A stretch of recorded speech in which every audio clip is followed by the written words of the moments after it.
back, everybody. It's MeiaSoQuick, and today I'm going to show you a super quick, easy way to design your own press-on nails. I'm going in with these Makartt nails. These are some clear tips. These are like the best ones I found because they're really thick and they don't just bend super easy and pop off. So I'm going to go in here. I'm picking all these sizes. They usually come in 10 sizes, 0 being the biggest, all the way up to 9 being the smallest.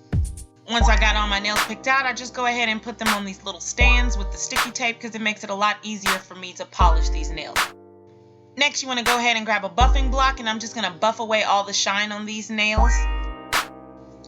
And then after buffing, I want to go ahead and take my filer, and I'm just going to hand file off the top of the edge. Usually there's like a little piece of plastic sticking up, and you don't want that to show right above the number, so go ahead and file that off.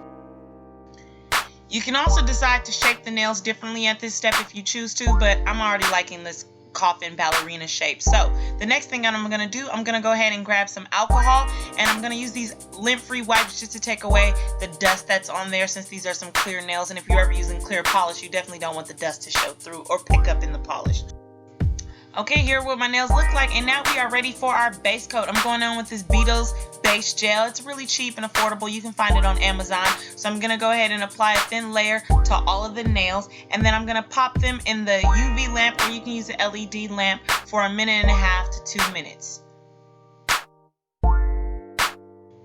Alright, once those are all out, I'm ready to go with my first color. I'm going to take this Beetles gel polish in number 337. This is a nice yellow. It's so bright and perfect for the summer. So I'm going to apply a thin coat of this to all the nails, and once again pop them in the lamp, and then I'm going to go ahead and apply a second coat as well.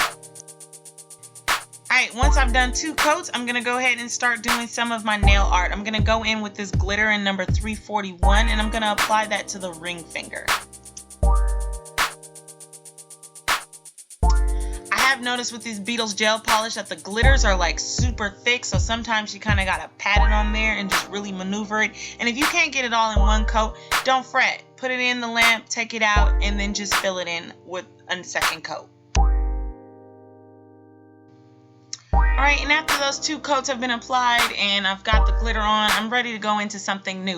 Now, I looked on Amazon and I found this jelly stamper. This is my first time doing it. It was really simple, but I did learn some things. So, one thing that I definitely learned is you definitely want to make sure you put enough polish on the stamper. Other than that, it's not going to pick up well, and you want to make sure that you really slide it across to get it full. But they came out okay for my first time. So for my first time, I'm happy with that. So now going in, I decided to go in on the index finger, and I want to add a little jewel. So I'm going to go ahead and take this rhinestone glue gel. This is a lot thicker, so the actual, pieces won't fall off from it. So I'm just going to apply that to the nail, pick it up on my little gel brush, and apply it right where the sticky stuff is. And I'm just using this dotting tool just to place it in the right place that I want it in, and then right after that I'm ready to go ahead and top coat it. I decided for these nails I wanted to do a matte coat, so I'm going to use the Top It Off Beetles matte top coat, and just go ahead and apply those to all the nails except for the glitter, because I don't want that to be dulled out by this matte top coat. After I did all the nails, I put them in the lamp, and then when they came out, I decided I wanted to put some bling on these thumbs, cover up some of my mistakes. You can never go wrong with some bling or some glitter, but unfortunately, I don't know what happened. I somehow deleted the video of me putting the crystals on there, but here's the final results, and I like how they came out. There, I've got some like camo along with some, I don't know if I want to call this maybe a giraffe. I'm not really sure, just some cracks in it, but I like them, and yeah, I think they're really cute and good for the summer. Plus yellow just really pops on my skin. But thank you guys so much for watching. I hope you enjoyed this, and if you're into making your own press-on nails, especially with the things that are going on now and you can't get into the salon, make it work for you. Thanks again, and please go ahead and comment, like, subscribe for more content, and thanks for watching.